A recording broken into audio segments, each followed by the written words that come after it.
आज की हम क्लास में पढ़ेंगे विभाजन एल्गोरिथम।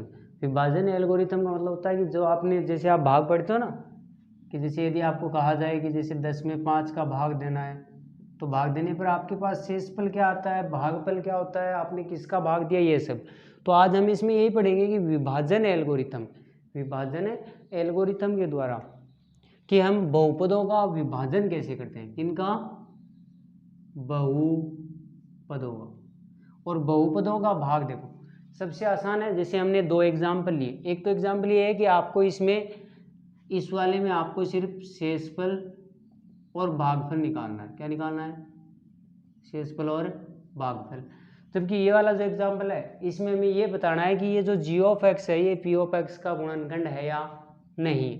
तो चलो सबसे पहले तो हम देखते हैं विभाजन प्रक्रिया के लिए। जैसे एग्जाम्पल आपका फर्स्ट ले लिया जाए तो ये तो आपका हो गया विभाजन, ठीक है।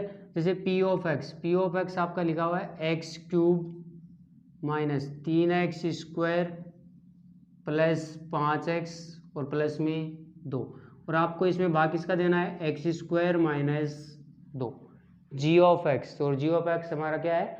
X square minus 2। तो देखो यदि आपको ये विभाजन प्रक्रिया देनी है तो हमें ऐसे तो पता लगेगा नहीं कि कितनी पर जाएगा। तो आप ये देखते जाओ कि आप जिसमें भाग दे रहे हो उसका भी पहला पद ले लो और जिसका भाग दे रहे हो उसका भी पहला पद ले लो। जैसे मैं यदि इसका पहला पद क्या है? एक्स क्यूब में भाग दे रहे हो, इसका पहला पद क्या है? X square. तो आप पहले पद में ही भाग दे दिया करो। तो एक्स क्यूब में हमने एक्स स्क्वायर का भाग दिया तो कितनी बार डिवाइड होगा? एक्स बार, क्योंकि देखो ऊपर घाते 3 है नीचे 2 है, तो 2 तो कैंसिल आउट हो गई, कितनी बच गई? घात 1, मतलब कितनी बार भाग गया है? एक्स बार, ठीक है। तो हमने भागफल में लिख दिया एक्स। जैसे हमने भागफल में एक्स लिखा, अब इसको इससे मल्टीप्लाई कर दो। एक्स को एक्स स्क्वायर से गुणा किया तो एक्स की घात 3 मतलब एक्स क्यूब। एक्स को 2 से गुणा किया 2x। देखो यदि हम x को 2 से गुणा करते हैं तो क्या आता है हमारे पास? 2x आता है। तो बेटा इसमें सिर्फ इतना याद रखना है कि आपके पास जो भी आ रहा है मल्टीप्लाई करने के बाद में आपको उसको उसी के पद के नीचे लिखना है। जैसे यहाँ पर 2x आ रहा है कि आपने x को -2 से गुणा किया था, माइनस के 2x आ रहे तो वो आपको x वाले के नीचे ही लिखने। तो ये आपके 2x, तो एक्स स्क्वायर के पद को ऐसा कैसा छोड़ दिया। अब आपको सिर्फ इनके चिन्ह कन्वर्ट करने वाला, ये माइनस था प्लस बना दिया, ये प्लस था तो इसको माइनस। तो ये तो आपका क्या हो गया? Cancel out. क्या शेष बच गए? ये माइनस के 3x स्क्वायर। अब आपको घात जो देखो यहाँ पर x की घात 3 थी, 3 के बाद में जो 3 से छोटी क्या होती है? 2, तो हमें 2 वाले को पहले लिखना। फिर देखो ये दोनों प्लस के हैं मतलब जुड़ जाएंगे, कितने हो गए? 5 और 2 7x, और ये प्लस में 2।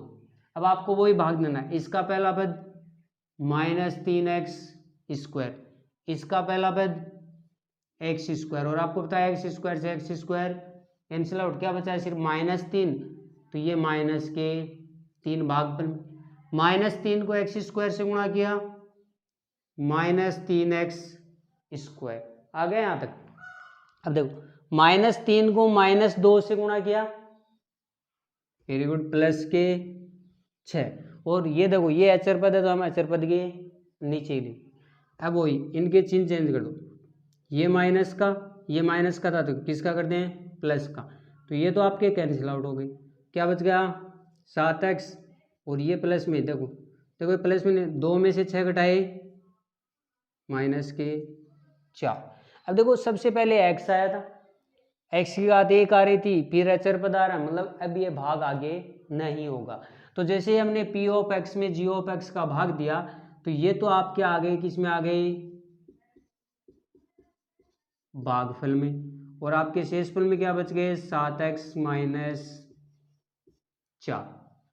समझ गए विभाजन प्रक्रिया कैसे करनी है? कि हमें पहले पद में ही भाग दे करके पता लग जाएगा कि जैसे मान लो इसका पहला पद -3x स्क्वायर था, हम जिसका भाग दे रहे हैं उसका एक्स स्क्वायर था, तो एक्स स्क्वायर से एक्स स्क्वायर कैंसिल आउट हो गया, ठीक है। और क्या बचा? -3, और -3 को यहाँ पर भागफल में लिख दिए, और इसको इससे देखो हमने इसका पहला पद -3x स्क्वायर, इसमें x स्क्वायर से डिवाइड किया तो -3 से जब इसे मल्टीप्लाई करेंगे -3 को x स्क्वायर से गुणा किया तो माइनस के 3x स्क्वायर, -3 को -2 से गुणा किया तो प्लस के 6।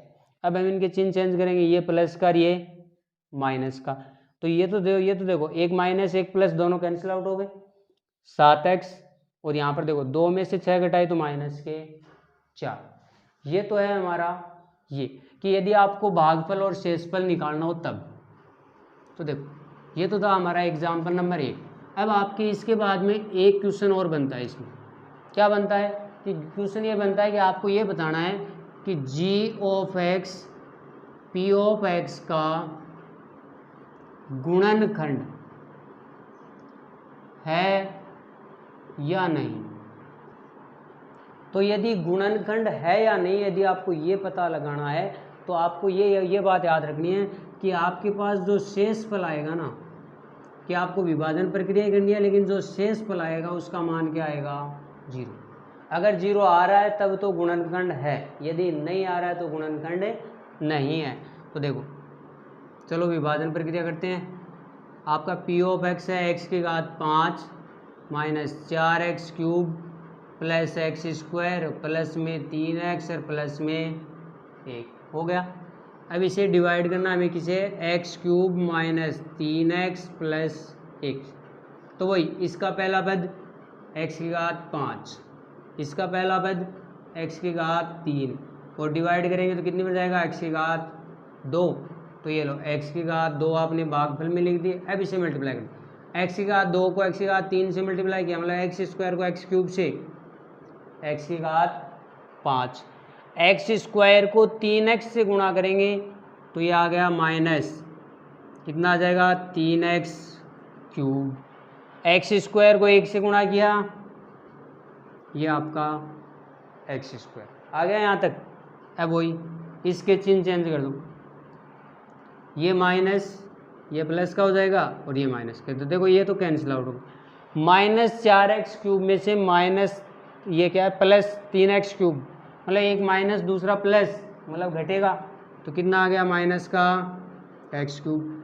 x स्क्वायर से x स्क्वायर कैंसिल आउट, क्योंकि ये प्लस का ये माइनस का है, ये प्लस में 3x और वो आपका 1, और आपको पता है इसमें इससे डिवाइड करें तो देखो इसका पहला है माइनस एक्स क्यूब और जिसका भाग दे रहे हैं उसका पहला पद है एक्स क्यूब, तो ये तो दोनों कैंसिल आउट, क्या आ गया माइनस का 1, तो ये लो माइनस का 1, माइनस 1 को एक्स क्यूब से गुणा किया माइनस एक्स क्यूब, माइनस 1 को 3x से गुणा किया वो भी माइनस के, तो वो फिर किस में आएंगे प्लस में 3x, माइनस 1 को प्लस 1 से गुणा किया माइनस 1, तो ये लो ये प्लस ये माइनस और ये किसका हो गया प्लस का, चिन्ह चेंज कर दिए, ये दोनों प्लस माइनस कैंसिल आउट, ये दोनों प्लस माइनस कैंसिल आउट, कितने बच गए 2। क्या आपके पास शेषफल में 0 आ रहा है, नहीं आ रहा, तो आप क्या लिखोगे कि आप यहाँ पर ये लिखोगे कि g of x p of x का गुणनखंड नहीं है। क्यों नहीं है, क्योंकि यदि शेषफल 0 आता तब तो गुणनखंड है, अन्यथा नहीं है। तो आपको यही कंडीशन याद रखनी है कि गुणनखंड है या नहीं है। यदि ये बताना है तो बस इतना याद रखना है कि शेषफल क्या आना चाहिए हमारा 0। ठीक है, तो ये तो थी हमारी विभाजन एल्गोरिथम। नेक्स्ट कल की क्लास में पढ़ेंगे।